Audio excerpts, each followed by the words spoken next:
Welcome to Stretton Unfiltered, the podcast where fashion, purpose, and unapologetic conversation meet. Hosted by Annah and Sami Stretton, this series takes you behind the scenes of a legacy brand and a powerful social impact journey, sharing the stories, lessons, and voices that inspire change. We're back for another episode, and this time we're going to talk to you all about our pet wellness journey and Olive's Kitchen, the company that we actually started 6 years ago, so pre-COVID 2019, because I'm sure lots of our followers won't actually even know that we have a pet wellness brand. No, but I think it's awesome to have Heidi with us this morning, Dr. Heidi. Yes. Who was an integral part of the journey and is setting up Olive's Kitchen. So I guess what I'll do is start with the story of how it happened, and I'm hoping that I've remembered exactly how we met, Heidi, as in the time frame, but I'll give it my best shot. We can correct things as they go. Yeah, we can. For me, I am a massive lover of the white boxer dog, and the very first dog I had was a dog named Paris, who was, I guess in those days, I found her on the Trade and Exchange, which was a small paper that we used to buy in the supermarket because... Wasn't it the Loot? Sorry? Wasn't it the Loot? No, well, I think it was called Trade and Exchange. It's kind of an equivalent to... I thought it's an equivalent to Loot anyway, but it was Trade Me in print. Trade Me. I'm sure it was called the Loot. Okay. Trade Me in print. And I found it at the supermarket because I'd been at a cafe and I had seen a girl with a white boxer dog, and I was bold enough to go to her and say, "Where do you find a white boxer dog?" And she said, "This is where I found my dog." When I started to talk to people about white boxer dogs, they said that they were more difficult to find because they were seen as an imperfection in the breed, and breeders were likely to put them down, which I totally didn't understand. But I guess it was just a fact of life for the boxer breeders. But I fell in love with white boxer dogs, and I'd secured my first dog, Paris. Paris had a wonderful journey of 9 years, but she did end up with a tumour in her leg at the age of 9, and she passed. It was a relatively quick thing. But I guess for me, it was a cancer that terminated her life. And not to be deterred on white boxer dogs, because I had managed to get one to 9, I wanted another white boxer dog. But I ended up getting 2 more white boxer dogs, because I guess when you've got one, you just kind of keep adding to the pack. It's a bit like you with your cats, Heidi. And I ended up with Gracie, and I had Olive as well. 2 years or 3 years into her life, Olive developed a cancer, and it was a mast cell tumour. I can remember exactly where I was parked when Tony rang me and said, "We're back in this space again. Olive has cancer. They're talking about the journey of chemo, of radiation." And I just went, "Whoa, stop. I'm just not prepared to take that journey with Olive, knowing that the outcomes they never feel that great." And I saw the trauma that Paris had to go through with all the different medications and just the whole space that we had to occupy for a period of time. Not so long with Paris, but with Olive, I could see at 3, we had a massive journey ahead of us. And that's when I became this kind of crazy woman. I started to take to Dr. Google to look for all the natural remedies or natural foods or things that I could add to Olive's diet that would change the outcome for her. What could I feed her? What was it that I could give to her in respect of? And I also was very much in the natural space as well. I actually remember growing up with this happening around me at home, and Mum was like upstairs in her office, like concocting on Google, typing away Mad Hatter, like, what have I got? What can we feed? And then she was like bringing in all these different ingredients and like chucking them in Olive's bowl. And then Olive would like pick out certain ones that she didn't like and spit them and leave them behind. I was like, what do you mean? You need to eat those. Well, that must have been when our paths crossed, Heidi, because I must have endeavoured to get some help and do some sanity checking around vets that I knew had a more holistic bent or were prepared to entertain a holistic conversation. I guess that's where you get... Where do you remember meeting Mum? Because it's awesome to have you with us talking about this journey and sort of trying to re-establish those sort of salient points in that journey that made the difference for me, and you certainly were one of those. Well, thank you for that. I actually first met you 25 years ago when I was a brand new vet. So I had just won the New Zealand Ernst & Young Entrepreneur of the Year award. Oh, wow. I think you had just won the World Viv Clico Woman of the Year or something amazing. And I actually came and listened to a speech you gave in Palmerston North. And I was very interested in your ideas and you using your business for social impact. to change lives for women. So I actually ended up writing at the Stretton Publishing as Dr. Head for a few years. So then later, when we reconnected, that was me. Later do you remember that? Yeah, no. I knew Dr. who you... Pet? I think that was the Her Business Network, wasn't it? Yeah, it was Her Business Network. Yeah, I had the Her magazine, which was Her Business originally, and then it went to... but I remember the Her Business Network that I had in Palmerston North. I'm just trying to think of the convener, Sue.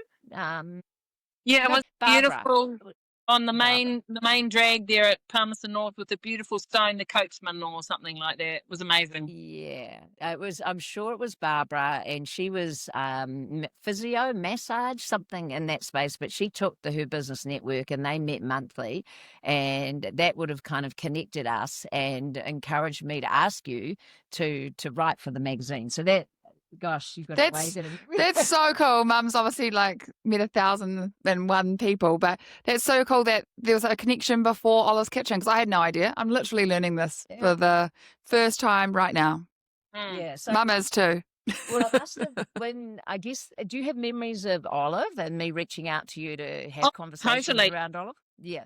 Later when we reconnected and you called me, obviously I knew who you were. And I could just hear the frustration from you around Olive's cancer diagnosis. And you dove into research, and you intuitively knew that chemo was not for you and it was not for Olive. I was at that point in my own health journey and my own holistic practice, and that I was a holistic veterinarian. But at that point, I think there was only 5 holistic veterinarians in New Zealand, and 2 of us that were more available to people and happy to do telemed conversations and those things. I knew that chemo was not your choice and that was what you wanted for Olive, and you explained to me that you'd previously treated another dog for cancer and that you did not want to repeat that same outcome and experience. So I had a personal cancer diagnosis. I had melanoma at 21. So that's and I've spent the rest of my life following holistic principles, learning clinical nutrition, becoming a qualified veterinarian. And now my practice is all around being well, personally and also for my patients. So, it changed how I viewed health and wellness, having gone through that cancer journey myself. And 32 years later, I'm cancer-free. So I knew exactly where you were coming from, and I was very keen to support you on that journey with Olive. I happily, as a veterinarian, I got very good grades, and I was exempt at vet school.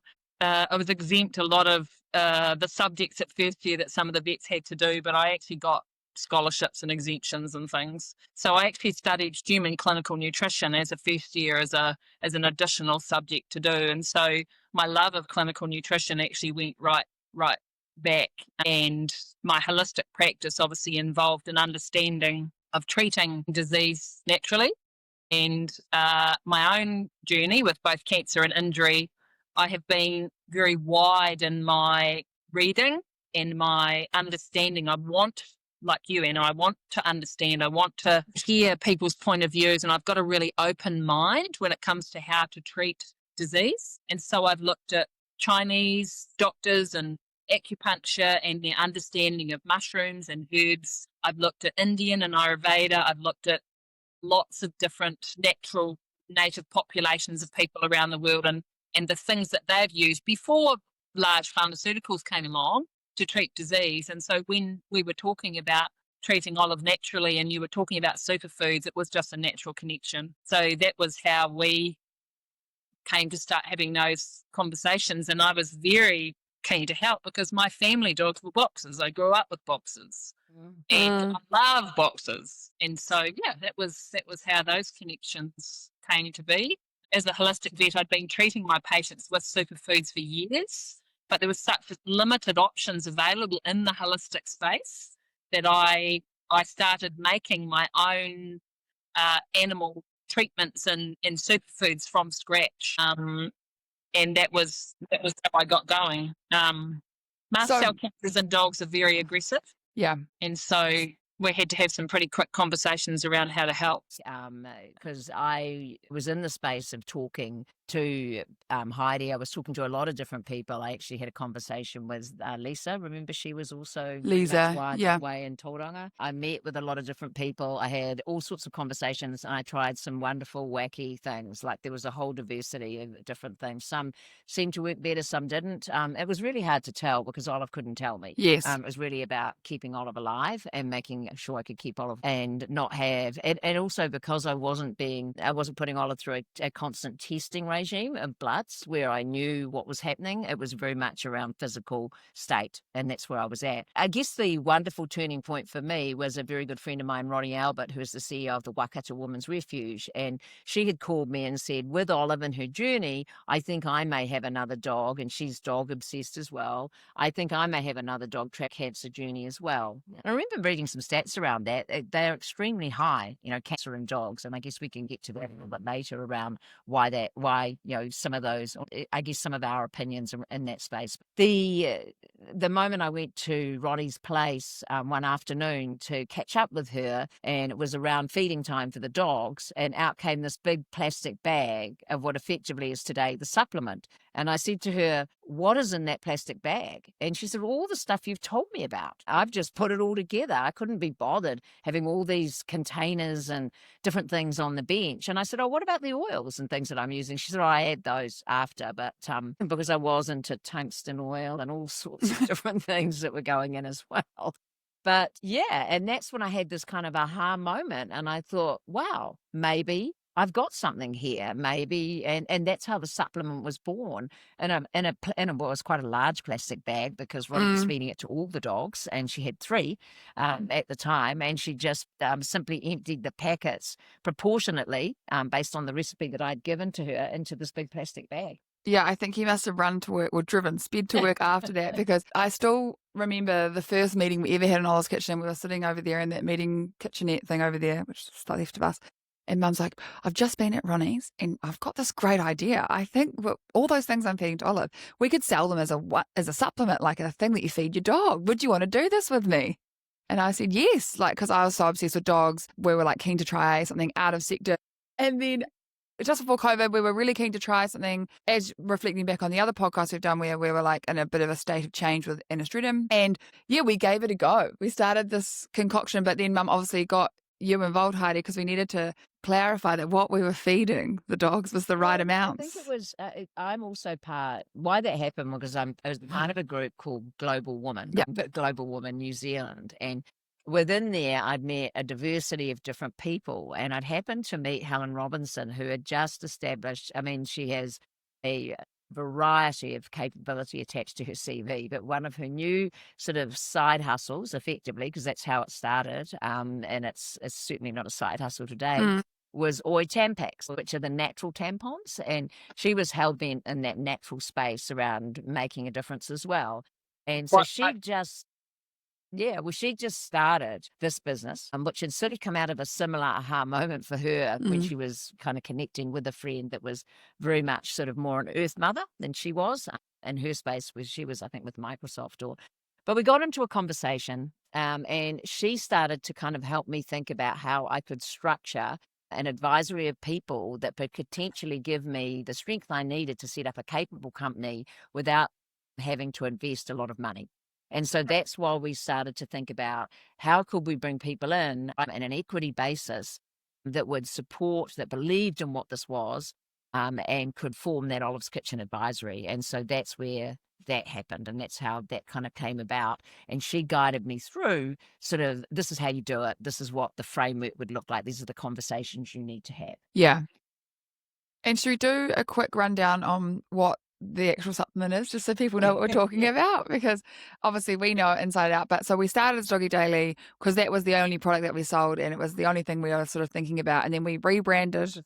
Yeah, that was a supplement. It's called Doggy Daily because you take it daily. It's for a dog and you take it daily. And then we were like, oh, we're actually going to do more products. They're not all going to be called Doggy Daily. So we rebranded to Olive's Kitchen, which is has the brand Doggy Daily. And Doggy Daily is for your dog's gut health. Oh my God, I said this 1,000 times and now I'm frozen.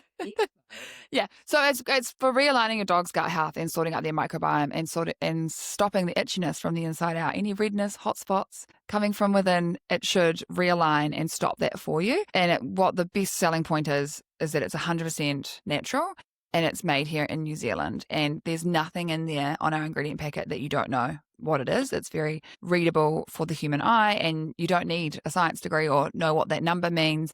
It's just natural food.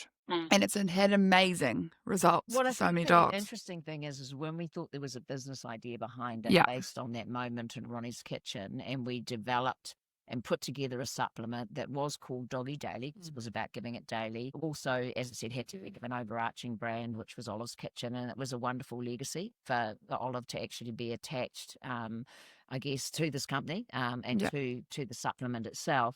But we also didn't really know how effective it was because, as I said, Olive was alive, but she couldn't really tell us what was happening. She was visibly healthy and doing everything that Gracie was, her sister. But I guess we then started to think about what the testing base would look like. We were certainly talking, the first thing we started to do was talk to you, Heidi, but then we had to move that because we had to think about what were the optimal quantities to actually put into that supplement so that it actually was effective. And that's when Barbara Fogarty decided to... It's Barbara Fogarty, yeah. Yeah, hopefully I'm saying her surname correctly. Apologies if I'm not Barbara. But she agreed to get involved with us and assist us with a piece of research that would help us determine how to optimize exactly what was in the supplement. So it was just awesome to have all of these capable women around me that were really keen to help based on they believed there needed to be an alternative to pharmaceutical medicine for dogs. And that's what was so wonderful. So everywhere I turned, I had found I had open doors, open doors. It did help that Barbara loved the clothing. So we were able to do We all love the clothing. Yeah, I was able to do a little bit of trading in that space. But I certainly don't believe that was her main agenda. It was simply about helping me get and optimizing that mix. And with you sitting on the sidelines sort of saying, hey, totally agree with this, but have you thought about adding this? Have you thought about increasing this? Have you thought about what this could possibly do? So there was this wonderful journey to optimize that supplement with Barbara. And while we're not strictly research-based, we've certainly been well informed by people that have good knowledge in that research space. Well, mast cell cancers in dogs are aggressive, and I knew we could come up with a natural immunity boosting solution without side effects, which is the important part that would support Olive. And I knew that the key lay in the microbiome. So that represents 90% of the dog's immune system. And we needed to harness that power. So for dogs that are fed fixed formula, same formula every day, we know that there's only 5 or 10% of the natural microbiome diversity that you would get if you fed other sources of protein and other foods and other superfoods. So between us, we added in some different things to Doggy Daily. I'd been researching seaweed, New Zealand kelp, 53 vitamins and minerals, and I was putting that in a lot of the products that I was already recommending. Great New Zealand product. And then obviously the power of turmeric, the power of ginger. Yeah. I had contacts with the company that made a beautiful dog probiotic, which we managed to put in there. So between the blend, that's how we came up with things that became the final recipe for Doggy Daily. And then the fun for me was recommending it to patients and getting some palatability trials to make sure that dogs were happy, and mixing it into meat patties and having them do those things. So that was a very exciting journey. As you say, it was all just pre-COVID and before the world did funny things. Literally. Yeah, but I think then, and this is where Sam will have some wonderful input, is that we started to think about how do we really know whether there was a market for this? Were people going to buy into this? Because we were slightly ahead of our time. We were in a very market now, but we were certainly quite thought leading in this space around just because I had Olive that was maintaining good, that really didn't mean a hell of a lot, and especially in the veterinary world. So we started to think about how we could go out and test this in a space where there was some very real consumers that were like, you should buy into it or not. So the Tamahere market in the Waikato became a focus for us. And I managed to encourage Sam and Tony to attend those markets. We didn't encourage me because we're actually 50-50 shareholders here. So, yeah. No. So no, mum didn't have to do the stands because we couldn't have Anna Stretton on the stand. But scary. Well, there was nothing else like it on the market when Dr. was there. And there's so many New Zealand dogs suffering from eczema, allergy, hay fever, and 50% of our dog patients across vet clinics at the moment are getting cancer as a diagnosis.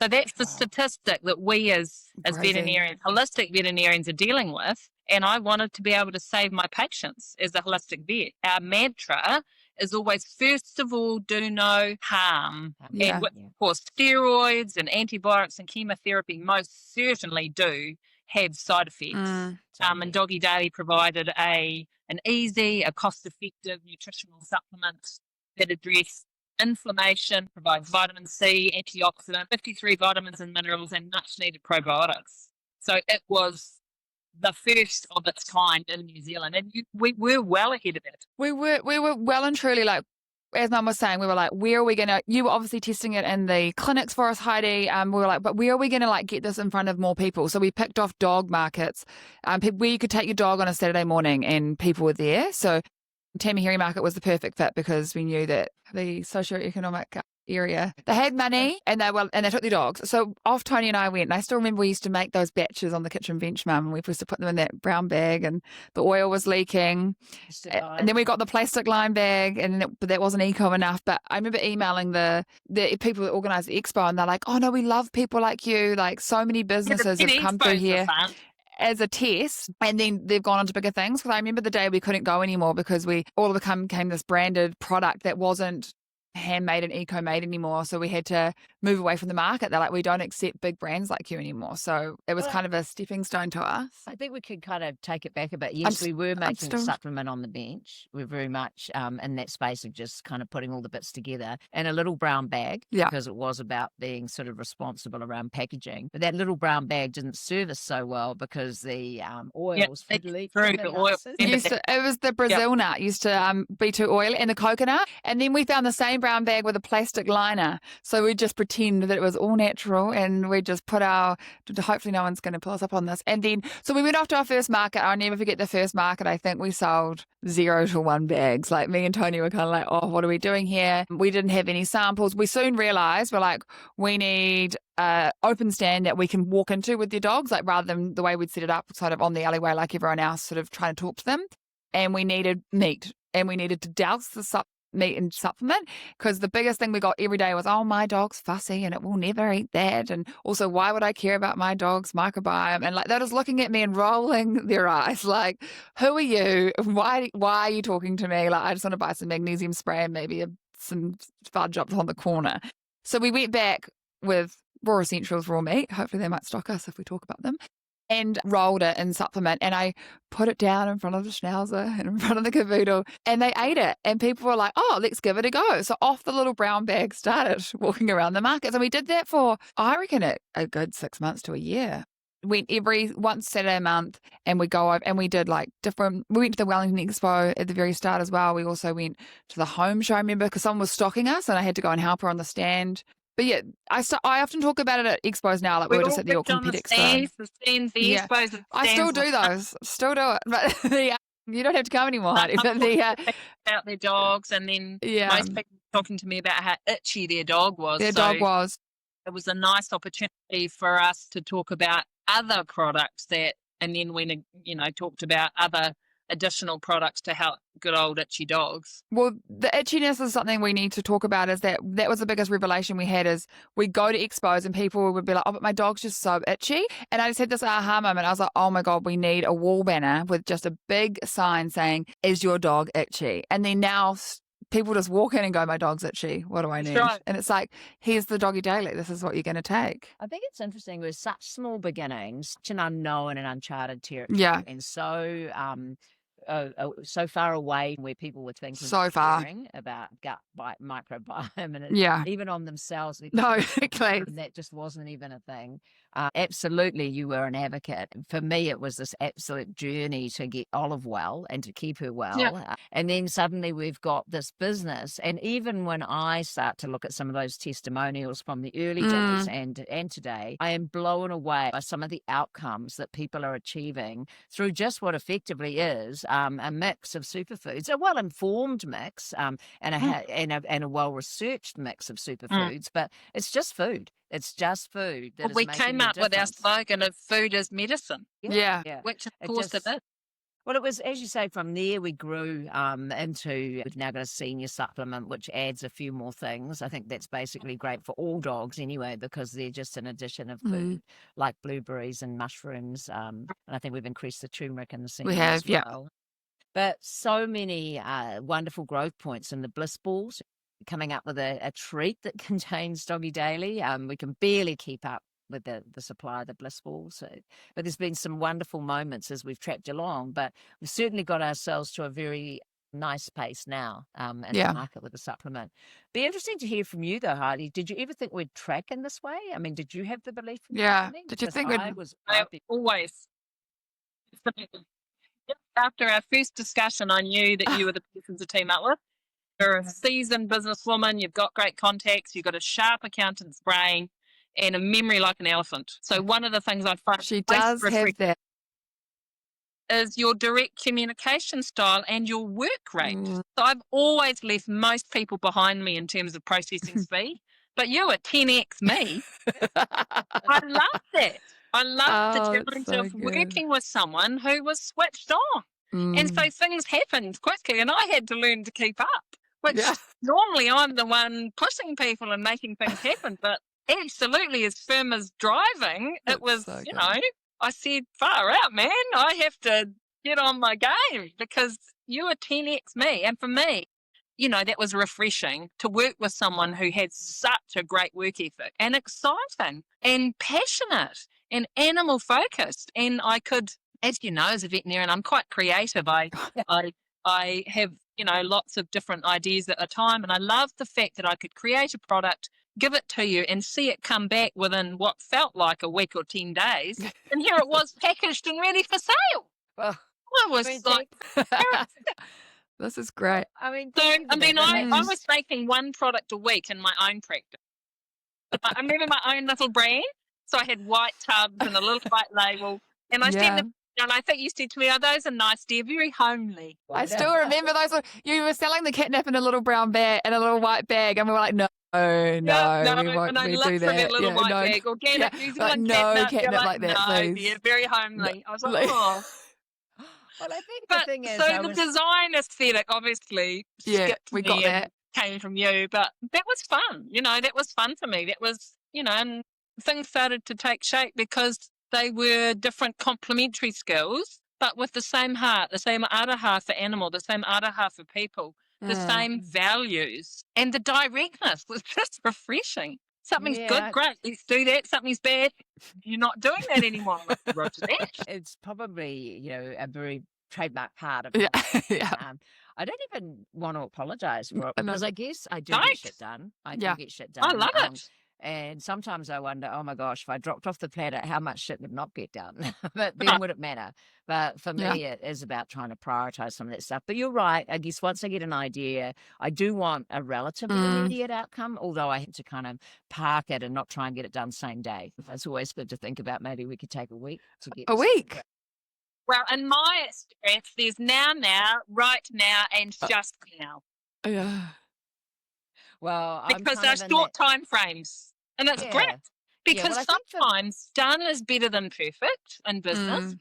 And, you know, we were ahead of the market. We were on the crest basically before things started. And now there's quite a few products that have come through the market copying our ideas and you know, doing those things. But, you know, we were the first. There's no two ways about it. There was nothing else for me as a holistic vet to get those products across before they didn't exist. Other than importing a probiotic from Australia that was a good product. Yeah, we use the Pro Nature. Yeah. But I think, as you suggest, we became a good team. We were able to execute things. We were framed and immersed in business ourselves. So the ability to be able to, I guess, fast track, test things, reach out to suppliers that were capable enough to produce them, have those conversations, and then start to look for potential platforms of supply from the point of view of what those markets could look like. I mean, excitingly, the first shipments just left for Australia. I mean, who would have thought? And got a sort of a slightly panicked call from Sam as I was about to enter the prison, and she goes, "Oh my God, I want to talk to you." And I thought, "Oh, what's happening? Oh my gosh, this will be a personal health thing." No. And she says, "I've just spent so much money. What happens if we don't sell it?" This is what happens in business. You've actually got to make those decisions. You've got to start playing with the big boys, and they do mean the big accounts. Yeah. I mean, it was just an interesting reflect back to when I started to play big in fashion, and those accounts jumped from 10,000 to 100,000. Yeah. Sure. Where they start to get a little scary. But hey, it's a nice space to be occupying, and we're still forming a really tight team as we move forward. But I think there's also been some interesting things that haven't worked that would be good to identify along the way. Because, we tried to get involved. I guess we were hell-bent on trying to get vets to recognise our product. And that became a massive journey, because unless we had a research base behind us that potentially would validate the product, they weren't interested. And so to get that piece of research done, you offered to jump in. And we started this journey of collecting dog poop and starting to think what the analysis of that could yield that would give us the outcome that the vets ostensibly needed to see to stop the product. But it failed for us, which is nice to actually talk to that journey around, I guess, all of the work that you put in to try and achieve that. But, for me, I've always felt fail's okay. We went down that track. We gave it our best shot.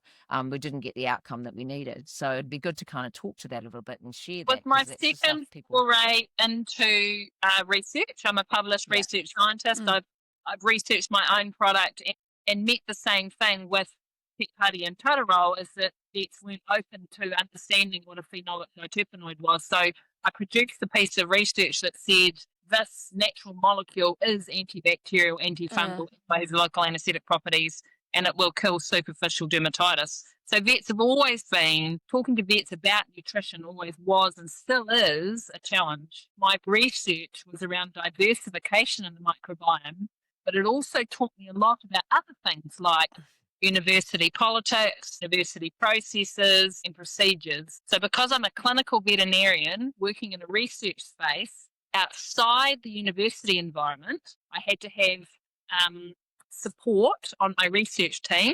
And so I went right to the top. So we had Emeritus Professor Boyd Jones, who's been the top vet in the world for the last 50 years in terms of research, supporting me through understanding the microbiome. And then we had Professor Catherine Maxfield, who was the world expert in the microbiomes. We had a rock star research team, took it to the Massey University ethics team, and there are a number of veterinarians that sit on the ethics team. So anytime you're doing a piece of research that's going to impact an animal, you have to submit an ethics application to make sure that you're not going to cause any harm or pain or suffering to a pet. All we were doing was feeding them food.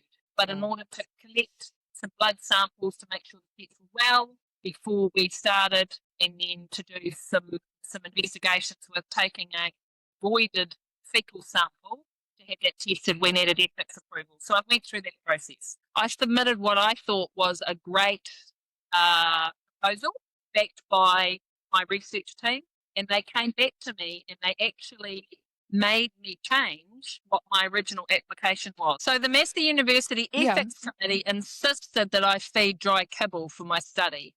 Now, that was not what I was feeding pets to improve their microbiome. Some animals were mixed fed, some animals were raw fed, but they insisted that there be a standard dry kibble food, which we did, and that was not my usual. So the process, I found that frustrating, and I felt that was going to retard the diversity, and the outcome proved that the challenge basically for me was that diversification in the microbiome was what we were looking for. But if you feed a fixed formula dry food without a lot of diversity in it, that stunted the microbiome to the point where the study, which was done over a period of time, effectively was not long enough to show diversification in the microbiome. And the cost of collecting the fecal samples, collecting the blood samples, sending everything in that big frozen container, tracking it across the Atlantic, had to go to America, had to go through a big processing. It was expensive. We came back and it was hot and we had to resend it and it was on ice and it was stressful. So, and I was cutting poo samples down. Yes, that's right. Samples, and my friend and I were videoing ourselves with gowned up and doing these fecal samples, and making songs out of it, because we spent 2 very hot afternoons cutting a frozen poo, packaging it and sending it to the US. And I thought, I've made it in the world. I've made it. This is I remember those videos. Packaging dog poos. But I knew that the supplement was working because I had it in real time with my patients in the clinic who were also following food changes that I was making. I was always going to feed Doggy daily with some raw, fresh, healthy, natural fruit and veggies and meat, because that's what our holistic principle is. And so the challenge for me then was, okay, now I need to start talking directly to the pet owner, which was a totally new model for us as a company. We wanted to effectively go around the fact that we wanted to go direct to consumer. So we started using Facebook and using Instagram and using our amazing marketing, and that gave us the platform. I think regardless of our, that middle piece, we were hell bent on endeavouring to get the research to get into veterinary clinics and perhaps add the credibility. It was our population and our people that we overlooked, and that they added the credibility, and that more and more people were trying to supplement and using it for a variety of different reasons and getting these outstanding results. As I said before, I've been blown away by some of the images that people have sent in, the before and afters. I mean, when I started this journey with Olive, I never envisaged it would have so wide-reaching impact on so many dogs. And I guess you've seen that in the clinic as well, haven't you? I mean, around the impact that, as you say, a mix of changing the diet, which we did with Olive, adding the veggies, the vegetables as well. So adding some green food, which is, as you said, when dogs were in the wild, they would eat a little bit of grass with their food, or their kill, their hunt. And so therefore it feels natural to add that to the food, and then adding the supplement with the intent of balancing the gut and really optimizing the health of the dogs. Just a great outcome from such a small a moment in time. Well, not such a small moment in time that was happening for me and Olive, but just a moment in time where I was just hell bent on solving a problem. And so many entrepreneurial type people will tell you that, unless you're solving a problem, you might actually not have a business. There might not be a business in it. We were definitely solving a problem, but that was at the forefront of what we were trying to achieve, rather than just let's set up a business and try and make a supplement. It was a very real need for Olive. And I think that's our point of difference. I started using Doggy Daily immediately in my own clinic. And so I started seeing as a clinical veterinarian results immediately. So my clients gave me the immediate feedback that their dogs were happier, healthier, less itchy. And as holistic vets, we don't use unnecessary antibiotics and steroids due to the pharmaceutical side effects. So we very much live by that rule of, first of all, do no harm. Doggy Daily reduced skin, itchy skin, addresses the omega-3, omega-6 fatty acid deficiency that we saw in a lot of dogs. We had a very high repeat sale rate, so I knew that we'd made a product that met an untapped need in the New Zealand market. Yeah, it's just awesome to, as you say, once again, we inadvertently had it within a vet environment anyway. Yeah. And, you were achieving such great outcomes. I'm not sure where we're at today with vets, but I guess I do know that we've had such awesome uptake with people like Animates and Pet Direct, Pet Stock. Yeah, it's right through. So we've certainly taken a very small thing and made it excitingly. But it's been awesome to have your support to do that. There was a time where Heidi was our biggest advocate. I remember her wholesale account used to be our number one wholesale account for the month. We'd be doing the reports. Vet Care and Masterton and go there together. Oh, well, they're the biggest spenders again. It's not the case now, but it used to be you were just selling it for us and getting that customer awareness. Yeah. I love to talk. Yeah. And I think that kind of brings us to the end of, where we're at with that Olive's Kitchen story. And that I think it's been awesome to be able to share not only the story, but to include you, Heidi, in this conversation, because you were so pivotal in sanctioning my thoughts with that journey, and then staying with us and assisting us to sort of think differently around all sorts of different products, ideas, concepts, but also the different types of ingredients that we could perhaps introduce that would amplify the outcomes, because that continues to change as well. The product doesn't stand still. We're always looking for how we can optimize that based on new things that potentially become very valid for dog gut health. Totally. Yeah. Patients benefit from probiotics. That research is now normalised, but it wasn't started. And the vitamin C from the New Zealand gold kiwi fruit, there's a different level of nutritional value from gold kiwi fruit versus green kiwi fruit. Massive amounts of research have been done in the human space around diversification of the microbiome and boosting human health. And so we've reflected that across to animal health. And then, of course, boosting the immune system as well. So we were right on the money, but 6 years ahead of everybody else. Totally. Yeah, and I guess that kind of wraps that great story of just, as you say, endeavouring to solve a problem, then seeing an opportunity that arises out of that solution, and also being fearless enough to sort of say, okay, let's make it happen. Let's give this a go and see if we can turn this into initially a side hustle where Sam's at the market with the weeping packet supplement. And then we get to, to our first shipment to Australia. I know. In a mildly panicked way, given the cost of sending something like that. Interestingly, we now sell Doggy Daily in 4 sizes, so 150, 250, 700, 900. But our best performers by far are the 250 gram and the 900 gram. So it's either like you're starting out or you're going for the big kahuna because you're such a brand fan, you just want the bulk. And then we have our senior now as well. And I guess if your dog is itchy or has any redness or hot spots, you can go to oliveskitchen.co.nz and purchase us. Or if you're in the Wairarapa, you can go to Heidi and buy it at Vet Care too. Yeah, and I think we should close with you, Heidi. Any last thoughts around animal health, or what's the top tip? What's the top thing we should be considering, especially around dogs? My plea would just be to people to please read the label, learn to read the label. So food is medicine, but if you're feeding your animal and you turn the packet over and it's 1, 2, 3, 4 diethyl still whatever, you can't say that word, then don't feed it because it's chemical rubbish. And the body's not full. Quality protein, quality carbohydrate, fruit, vegetables, quality meat, New Zealand product.